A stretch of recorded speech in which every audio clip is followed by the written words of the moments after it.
Welcome back, children, to the concluding part of our Class 10 Economics, second chapter, Sectors of Indian Economy. We have come through a long journey in our chapter, wherein we discussed about the different sectors of the Indian economy. We tried to understand about which situations lead to unemployment, underemployment, and also the disguised unemployment, the concept of GDP with the help of graphs. Then we discussed about where most of the people are employed and why.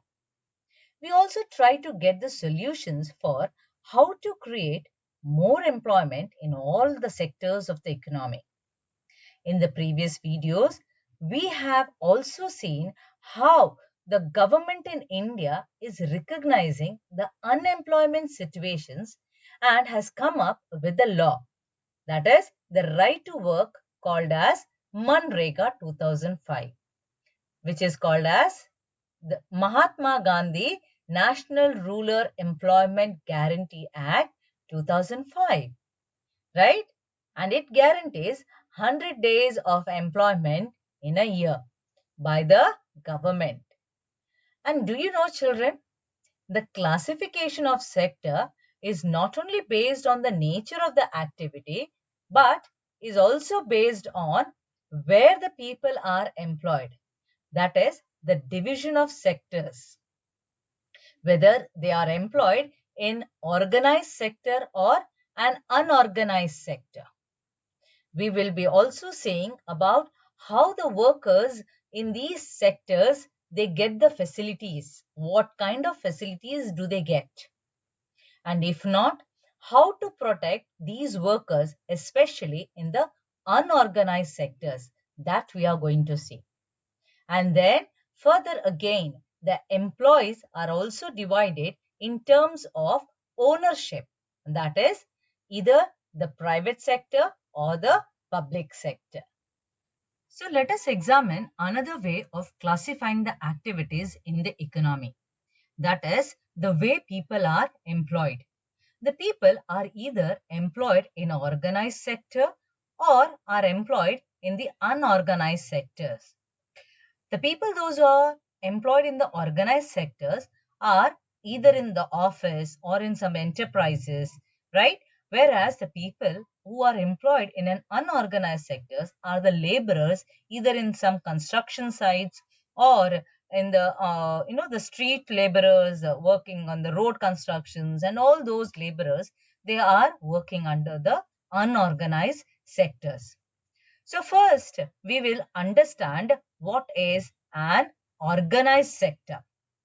It is an enterprise registered by the government and has to follow the government's rules and regulations like the Factories Act, Minimum Wages Act, Payment of Gratuity Act, Shops and Establishment Acts, and so on, right?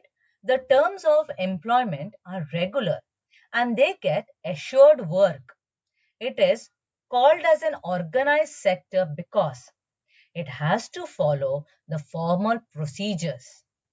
The most beneficial thing about this kind of employment is that there is a security of employment, or we can say a job security is there. The working hours is fixed. That is, once your working time is over, you can go home. The workers are paid for overtime if they work more or beyond their time. Workers in organized sector get benefits such as payment during holidays, provident funds, and pensions on retirement. The gratuity is given once a person gets retired from his job. Medical facilities, and the most important thing is that the working environment is very safe in an organized sector. Whereas the unorganized sector is characterized by a small and scattered commercial unit, which are largely outside the control of the government. There are rules and regulations, but they are not followed, and the jobs here are low paid and irregular. So when I talk about an unorganized sector, the enterprises here are not registered with the government. The employment terms are not regular. That is, employment is not secured. We can say they do not have assured work. Workers can be asked to leave the job without any reasons. There are no fixed number of working hours, nor any overtime payment facilities. They do not get any benefits like payment during holidays, provident funds, medical facilities, safe working environment, pensions on retirement, sickness leave, etc. A lot also depends on the whims of the employer. This sector also includes a large number of people who are employed on their own, doing small jobs such as selling on the streets or doing repair work. Similarly, the farmers work on their own and hire laborers as and when they require. That is a seasonal employment. Out of 475 million people employed in India, 82.74% work in an unorganized sector. So now we can understand why people like to work in an organized sector, isn't it? What are the reasons? First of all, workers enjoy job security and are expected to work only at the fixed number of hours. Not only that, but the workers get many benefits from the employers like paid leaves, payment during holidays, provident fund, medical facilities, etc. And also enjoy the safe working environment. Now you must be thinking or having a question, why are the workers in the unorganized sector exploited? That is because employment opportunities in the organized sector have been expanding very slowly, and many organized sector enterprises are found in the unorganized sector to evade the taxes and refuse the laws to protect the laborers. Do you know, children, since 1990s, large number of workers are losing jobs in the organized sector. These workers are forced to take up jobs in the unorganized sectors with low earnings. Therefore, besides the need for more work, there is also a need for protection and support of the workers in the unorganized sector. So, who are these vulnerable people who need protection? And how to protect these workers in the unorganized sector? That is the question. In the rural areas, the unorganized sector mostly comprises of the landless agricultural laborers, small and the marginal farmers, sharecroppers, and artisans such as weavers, blacksmiths, carpenters, and goldsmiths. Nearly 80% of the rural households in India are in the small and the marginal farmer category. These farmers need to be supported with the adequate facilities from time to time, like the delivery of seeds, agricultural imports, credit, storage facilities, and marketing outlets. Similarly, in the urban areas, the unorganized sector comprises mainly of the workers in the small scale industries, the casual workers in constructions, trade and transport, etc., and those who work in as the street vendors, headload workers, the garment makers, rack pickers, and so on. They also need protections. Small scale industry do not need only the protection but also needs government support for procuring raw materials and marketing the output. The casual workers in both rural and the urban areas need to be protected. Similarly, we also find majority of the workers who belong to the scheduled caste, tribes, and the backward communities find themselves in the unorganized sector. Besides getting the irregular and the low paid works, these workers also face social discrimination. So, the protection and the support to the unorganized sector workers is therefore necessary for both economic and social development. Children, with so many activities taking place around us, one need to use the process of classification to think in a useful manner.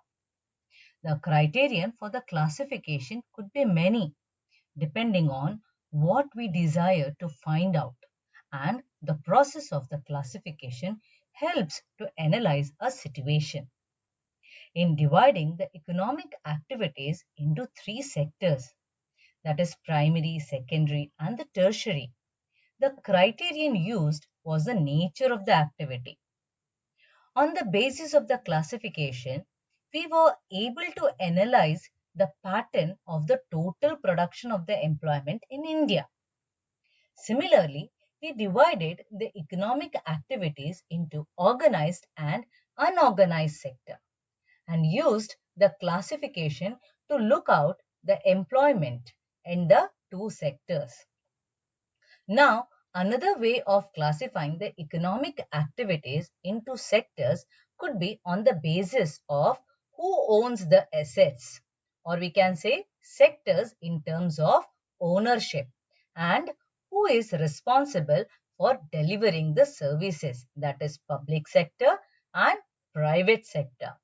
Now, some organizations like railways, post office, they come under public sector, whereas some organizations like Tisco, Reliance, they come under private sector. Now, these are some of the logos of the companies, they fall under public sector, whereas these are some of the logos of the companies that they fall under the private sectors. An economic activity owned and managed by the government is called as a public sector. That is, the government owns most of the assets and provides all the services like we have the railways and the post office. Whereas in the private sector, the ownership of the assets and the delivery of the service is in the hands of the private individuals or the group of people or the companies. Like Tata Iron and Steel Company, Reliance Industries Limited are the privately owned companies. There are over 200 public sector companies or the industries in India, whereas there are thousands of private companies in India. The main motive of the private sector is to make profit, whereas the main motive of the public sector is to definitely make profit, but more than that is to provide the services to the people or to look after the welfare of the people.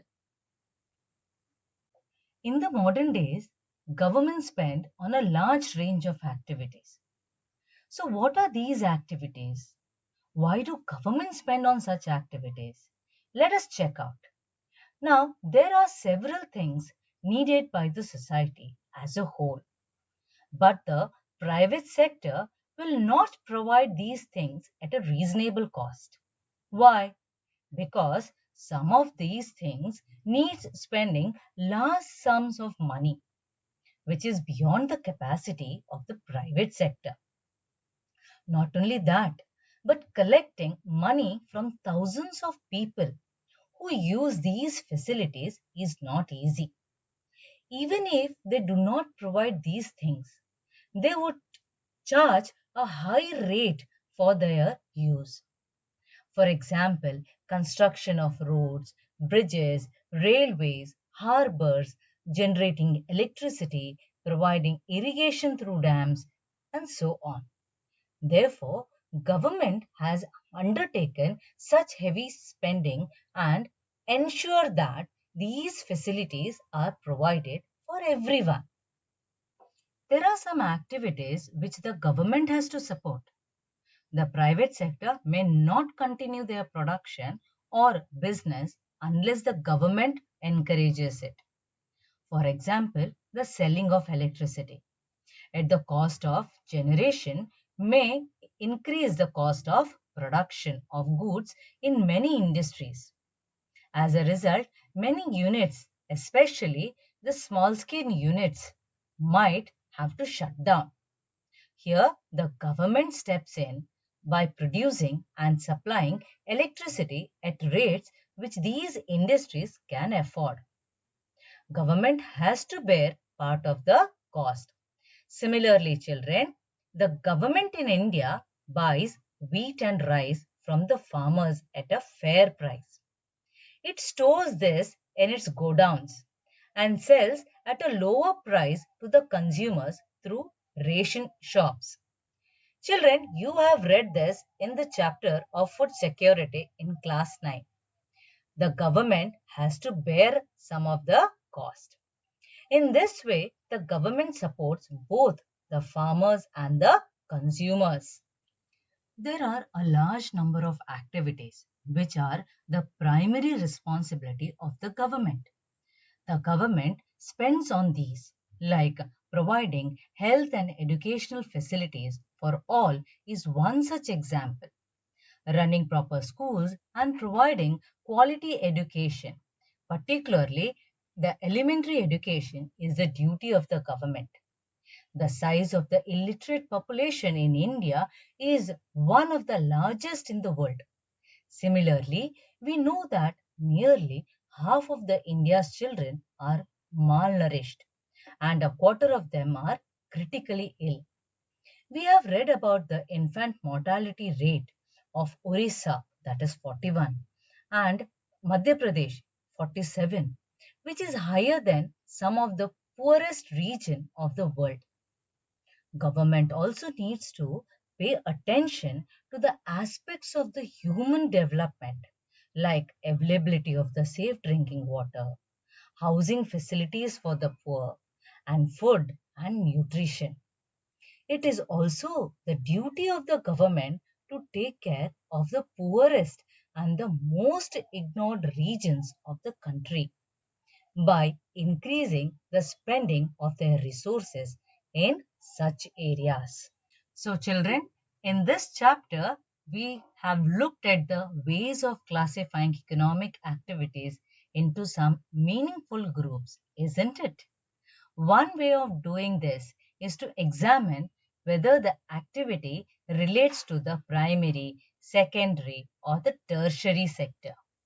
The data for India for the last 40 years shows that while goods and services produced in the tertiary sector contributes the most to GDP, the employment remains in the primary sector. We have also seen what all can be done for increasing the employment opportunities in the country.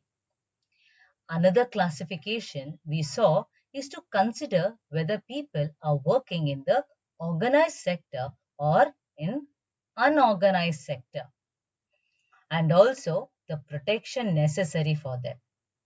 We also looked at the difference between the private and the public activities and why it is important for the public activities to focus on certain areas. And children, now it is a quiz time, the question answer round. So the first question is, the person employed for few months in a year suffer from which type of unemployment? Is it a seasonal unemployment, disguised unemployment, structural unemployment, or a frictional unemployment? What is your answer, children? It is seasonal unemployment, right? For few months, it's for seasonal unemployment, right? Okay. The second one, what is a major cause of unemployment?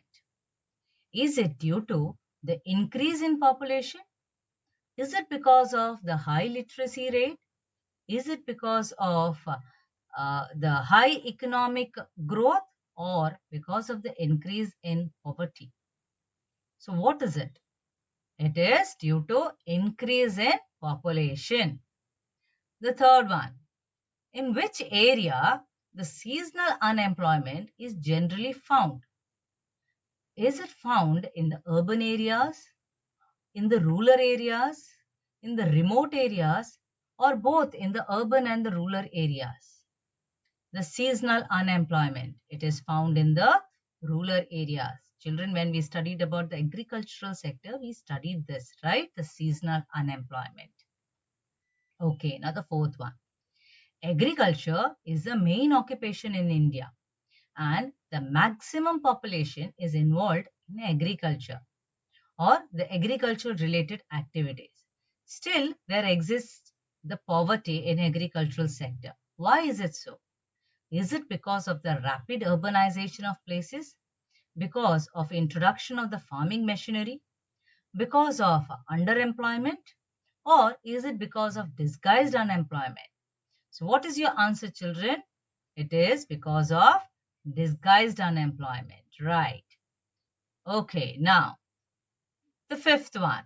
The sectors are classified into public and private sector on the basis of what? Is it on the basis of employment condition? On the basis of the nature of the economic activity? On the basis of the ownership of enterprises? Or on the basis of the number of workers employed in the enterprises?